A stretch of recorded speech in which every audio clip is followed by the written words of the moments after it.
This video is brought to you by Film Convert in 1.43 to 1 ratio. IMAX, IMAX, IMAX, IMAX, IMAX, IMAX, IMAX, IMAX, IMAX, IMAX. Now, to answer the question, just how rare is this 1.43 to 1 theater experience? Well, there are 1,772 IMAX theaters in the world, with 770 of those theaters residing in China. Out of all of those theaters, now less than 100 are capable of showing in 1.43 to 1, with around 42 of those being dual laser theaters and around 30 theaters worldwide showing 15 perf 70mm IMAX film. Combined, that represents 4% of IMAX theaters worldwide and 1.6% for the 70mm showings. When you take a broader look at the entire theater industry of the reported 208,000 movie theaters in 2021, the 1.43 to 1 ratio screenings represent 0.01% of all theaters in the world. So now that we have a little bit of context for how truly rare 1.43 to 1 IMAX showings are,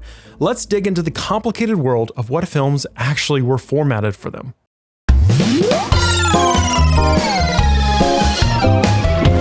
Hey guys, Coco here. When you watch a movie in an IMAX theater, you know you're seeing it at its absolute best, just the way the filmmakers intended. But what if the movie wasn't shot with IMAX cameras? When that happens, how did they get it to look so good? The answer is DMR. What is DMR? Well, in 2002, IMAX unveiled its DMR, or digital remastering process, where it would take 35mm film and digital 24p films, and they would blow it up to fit on IMAX 15 perf 70mm film. And well, this is sort of where the IMAX story begins its journey. These early DMR films were being sold as enhanced experiences, but in reality, they get a pretty dim, grainy image that only filled a portion of the large IMAX screen. So they never really seemed to get to that 1.43 to 1 ratio, but they would get pretty close, with a handful of films getting to 1.66 to 1 ratio. Apollo 13 was the first DMR film that was originally released in 1995, but they blew it up and had to cut 24 minutes of it due to the massive IMAX platter size. Other mentions were Treasure Planet and The Lion King, as well as the Beauty and the Beast re-release. Though this wasn't through a DMR process, and according to the reviews, showed a lot of issues in the animation of the film. Also, one to mention would be Fantasia 2000, which would release a 1.66 to 1 ratio. Also in 2000, the short film Cyberworld curiously released at IMAX theaters with a 1.44 to 1 aspect ratio. So an odd one that almost hit that 1.43 to 1 aspect ratio. Other films later on would do this DMR process as well, with The Hobbit: The Battle for the Five Armies receiving a 1570mm release, but as you can see from this clip, it was not a full 1.43 to 1 resolution, and reportedly there were some showings of Rogue One: A Star Wars Story on IMAX 1570mm prints, with a clip of Christopher Nolan's upcoming film Dunkirk showing on it as well. Of course, that was in 1.43 to 1. But not the Star Wars one. All of those honorable mentions come so close, but just didn't have those 1.43 to 1 releases. Talking about conversions over from film to digital though, we definitely live in a great time to be able to emulate some of these grain effects with our digital cameras. And that's where our sponsor Film Convert has some great tools that we use in every single video we put out with their awesome film emulation software. And they've even talked with us in the past about what it would take to emulate IMAX film. If you were to get a very super sharp 8K image with an anamorphic lens and then scale it up to 16K and chuck on some 70mm grain, you'd probably end up with something that looks very close to digital IMAX in perceived detail. But just recently, they released a new plugin called Hazy, which allows you to further tweak that vintage filmic look. This plugin allows you to add a subtle glow to your footage and reduce the sharpness and contrasts. We recently used it in our video on Interstellar, where we built a massive spaceship cockpit for part of the video. Part of the stars were screen projection, but others were added in digitally. And to help blend both those practical and digital elements together, we utilized the Hazy plugin to make it look more consistent and sell the effect better. There are honestly so many different uses for this plugin that I'm excited to explore. But if you're looking to explore some fun effects, click on the link below to get 10% off of their Hazy Antillation standalone plugins they just released. And for Film Convert, Nitrate, and Cinematch, you can get 40% off on the Black Friday sale and 10% off extra using our code. So really, for any editors out there, I really recommend checking out Film Convert. Now let's get back to 1.43 to 1 ratio.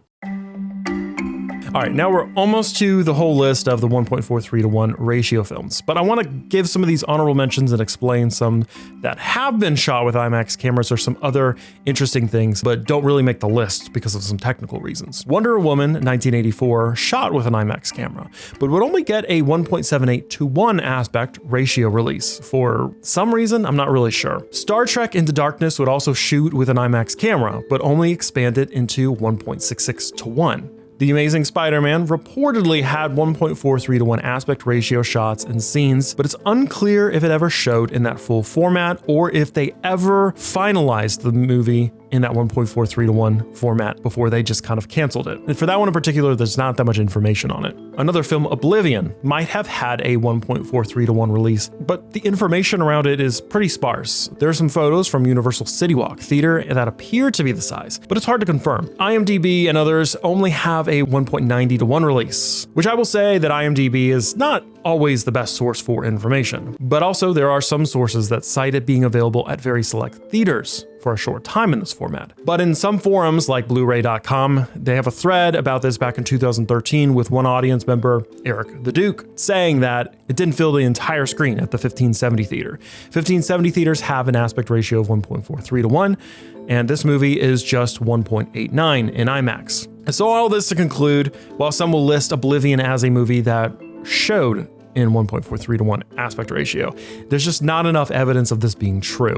The next film, Lucy, was filmed with an IMAX camera, but quietly released at a 2.35:1 ratio. And there are photos from the set of them using IMAX film cameras to capture specific scenes. And there was a lot of advertising at first around IMAX in this film, but something must have gone wrong in the production process for them to not release it in IMAX. The next film is The Tree of Life by director Terrence Malick. Somewhere in it used an IMAX camera, among a ton of other cameras, but never received a 1.43:1 release. It's honestly a fascinating production, that film. And last, we have both Star Wars The Last Jedi and Star Wars Rise of Skywalker, which never received 1.43:1 releases. Despite The Last Jedi maybe using an IMAX camera, Rise of Skywalker reportedly also may have had the prologue in 1.43:1 ratio, but for now I'm leaving it off the main list as just the prologue seems kind of a strange one to include in the 1.43:1. Now we're finally getting to some of the 1.43:1 releases. Now these are the cropped releases. In the early 2000s, there were a bunch of 1.43:1 releases that were basically cropped to fit the format. Those include The Ant Bully, Happy Feet, Kung Fu Panda in 2008, and Madagascar: Escape to Africa. So mostly animation, but worthy of mentioning here.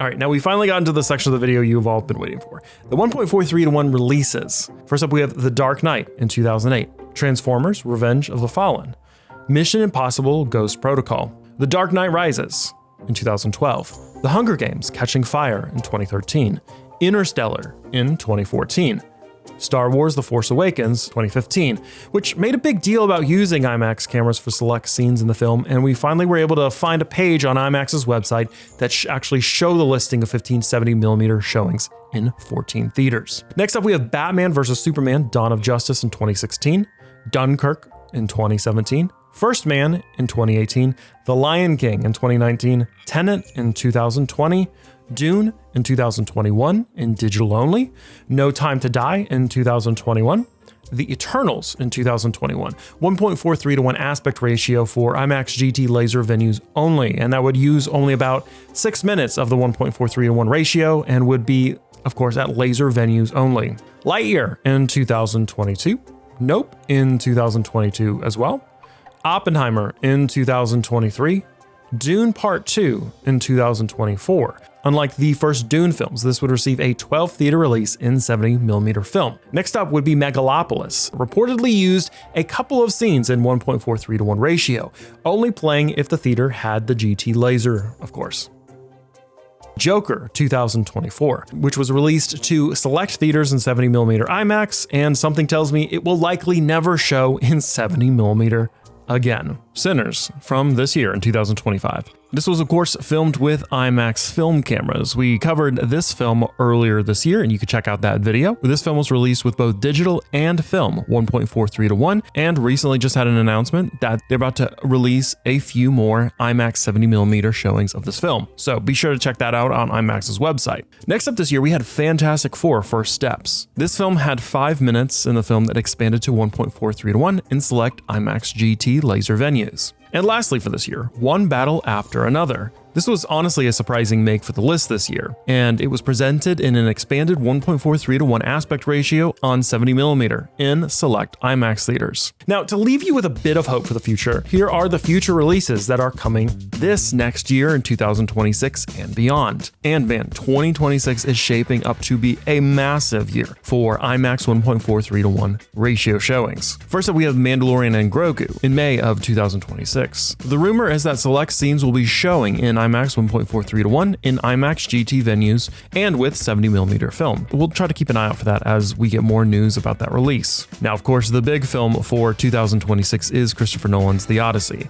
He is using both new and old IMAX cameras that have a massive blimp on them to keep the noise down and allow the actors to capture dialogue. It will be the very first feature film to be exclusively filmed on IMAX 70mm cameras and in the 1.43:1 format. And if you haven't seen, they've already started some pre-sales for those 70mm IMAX showings, which are all sold out right now, but keep an eye out because they're probably going to release more. So make sure you get those ahead of time if you'd like to see it in 70mm 1.43:1 in IMAX. Next up, we have Narnia, The Magician's Nephew, which has a tentative release date for November 2026. We'll see about that. It's reported to have select sequences using IMAX 70mm cameras and will play exclusively at IMAX theaters for 2 weeks before it's released to Netflix. The big implication here is that there will be some IMAX 70mm showings, or at least some select theaters playing 1.43:1 ratio, perhaps with digital laser projectors. Next up for next year is Dune Part 3, which will also be filmed entirely with IMAX 70mm cameras,